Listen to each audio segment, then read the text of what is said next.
very important to know what the person wants to do, what the person has in mind. It's not about what is ideal for us, but it's about what the person wants to do or thinks can do, he or can do. I'm gonna ask now Rachel Abello. She's here with Adjiban, who is her coachee, and she's gonna interview him and ask him about his experience so far with the coaching. So Rachel, can you share with us a little bit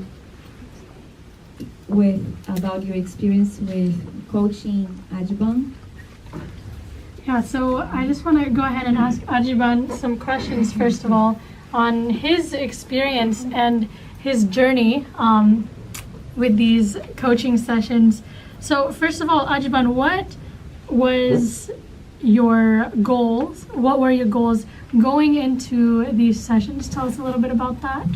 My goal is to lose some weight and have a healthy life in this age of mine, 11 years old. And I want to run a little bit faster. Yeah, so I thought those were great goals for him going into these sessions, especially him being at a young age, and wanting to make these kinds of decisions. And the next question I have for you, what are some of your motivations? I remember you naming off a few in the beginning. One was about your grandma and then school, and one you kind of already mentioned with running. But tell us a little bit about your motivations for wanting to lose weight and live a healthier lifestyle. My motivation is that when my grandma had diabetic, I was so scared maybe I will have diabetic too. So I started to listen to Rachel about how to exercise, eat a lot of vegetables, and how to cook a little bit some recipes in the lessons I learned. Yeah, and so that brings me into my next question that you actually kind of started going to go into a little bit more specifics, the things that you started to do differently, maybe some of the lifestyle changes that you started to make in regards to exercise and eating. About the eating, I mostly eat vegetables, and she said I have to eat some beans. And I heard that brown rice is the best rice because brown rice is healthier than white rice. So I asked my mom if she can buy me brown rice, and that's what I'll just eat every time, dinner, lunch, and breakfast. Mm-hmm. Yeah, and I was so proud of Adjiban going into these. He started implementing things right away. Adding more fiber to his diet, and even asking his mom, like he said, to start cooking brown rice instead of white rice, which I know, especially for us Filipinos, and I'm sure for Palauans too, is a difficult transition to make, but he started doing that right away. And so now I want to ask you, Adjiban, what were some of the challenges that you faced as you were making these changes? One of the challenges I have to do is I have to exercise every day for at least 30 minutes. And my coach Rachel, she gave me little sticks that I have to pick every time, and I have to exercise the things that she wrote in it. Yeah, so we were trying to find creative ways to have him exercise and get moving every day. And another thing that you were mentioning earlier about the cooking. How did you like the cooking sessions that we did within the coaching? I like the cooking sessions because even though I have to eat a little, but every time in the cooking session I can eat anything I want because it's healthy food and it's really great, especially Josh's cookies. Yeah, now Josh is gonna explain now what Adjiban is talking about. What is those healthy cookies that we're making for him? I'm really proud of this young boy, and I just wanna tell you, anak, that I'm from the family. My father and my mother are also diabetes, and so I have to be cautious, to careful what I eat. But I'm really weak in sweet, matamis, huh? So that's my weakness, and even though I have a lot of exercise, but I do my best. As I'm right now I'm 54, and I'm still in the level of it's safe from the diabetes and those high blood. And so, salamat anak. Yeah, Adjiban mentioned cookies, and the thing is, we've been working on some more healthy cookies with different alternatives instead of the traditional chocolate chip cookies. We use different ingredients such as, let's say, almonds, walnuts, oats, as well as raisins, and that way we can make a healthier cookie.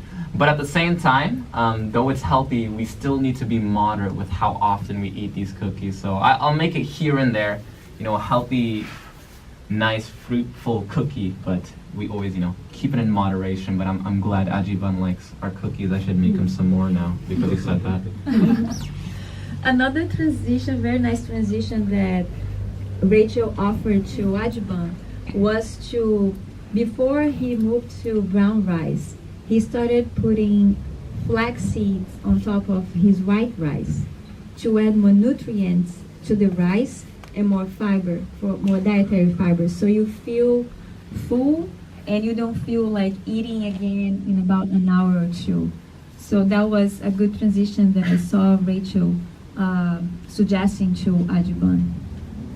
Right, Rachel? Yeah, and with the cooking too, early on Adjiban mentioned that he liked cooking, and so that was one of the things that we wanted to kind of do within the session, something that he was interested in, and finding, like Josh was saying, those different alternatives to foods that we eat, trying to make them in a way that you can still enjoy them and eat them, and that they're still tasty, but that they'll give you better nutrition, and will overall be better for you. And another question that I have for Adjiban, in the very beginning, as he was making these changes, the results that we were seeing were small at first, but he kept on going with it. I was so proud of him. He kept on going, making changes little by little, and along the way there was this period of a few weeks where he just lost, a lot of weight. And we really celebrated that. But how did you feel, Adjiban, when we finally got to that point where you lost all of that weight? How did you feel? I feel so happy and excited to lose some more weight. And because of that, I was so happy, and I told myself that I have to do this every day and every time so I can lose some more weight. Yeah, I remember that was a really happy times when he would come in and we would take his vital signs, and we'd look at his weight and his blood pressure from the week before, and then we'd look at it on the day that it was, and we saw that he had all the results that came from the changes that he made, and not only that, but even when we saw drastic results and we didn't, I really wanted to emphasize that it's not about perfectionism. We have these goals, but it's about also the progress that you're making, whether it's little or it's big. Any progress that he makes in his lifestyle or losing weight is something that we can celebrate, and something that we can be happy about. And the last question that I have for you is your mom's involvement in this whole process. How was your mom helpful in you making these different changes? My mom was so helpful because when I asked her to buy some, not meat but healthy food, and I asked her to mostly buy vegetables and fruits. And sometimes when she's kind of bit happy with me, we kind of get a little bit gelato. Yeah, and one thing too though that I'm proud of Adjiban, he comes in though I remember the 1 week that he had lost the most weight, and I asked him, what do you think you did this week that helped you to lose this weight? And he named off the things that he had done, with the food, and he also mentioned going to gelato less. He had kind of, diminished that a little bit, but yeah, every once in a while with mom, I guess. But yeah, his mom had a really big part to play in all of this. And what I will say to that is, parents, kids cannot do this on their own, because you're the ones who are, mainly helping them, preparing food for them and helping them to manage their lifestyle. So they really need your help and your involvement in this.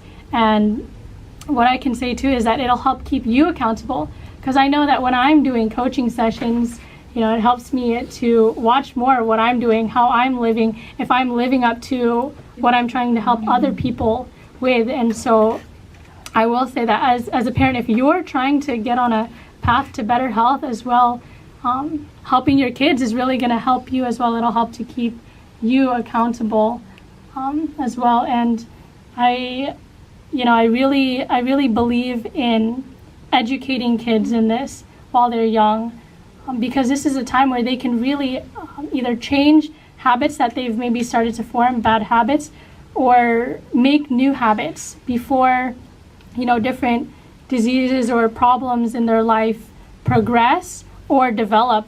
So this is a really prime time in kids' life to start, getting educated and establishing these different habits. And so I just want to encourage the parents out there, after listening to this, that you'll either find ways to motivate your kids, find things that they enjoy, different activities that they enjoy, or different things that will motivate them. And if you're busy or you have a hard time doing that, maybe find someone out there who can help your kid with this, who can coach them through getting on a path to a better lifestyle. Exactly. Yeah, the program is really great. And I was, can I ask a question? How old in the inside bracket of the child? How old, from what age to what age to be able to join the program? Any age basically, because even small kids from 2 years old, you can already measure based on their weight and height if they are overweight. And in reality, for the small kids, we will be coaching more the parents more than anything else. But about Adjiban's age, 11, 12, we can have more individual sessions with them. Yeah, the reason I asked this question is in Palau, they said that a toddler, a baby, it's better for the baby to be fat than skinny. But that's why I asked what age, from the beginning, what age to what age. If you don't limit the age, maybe the person is old enough to be adult and then comes into the program and tend to be a child. Yeah, the earlier, the better.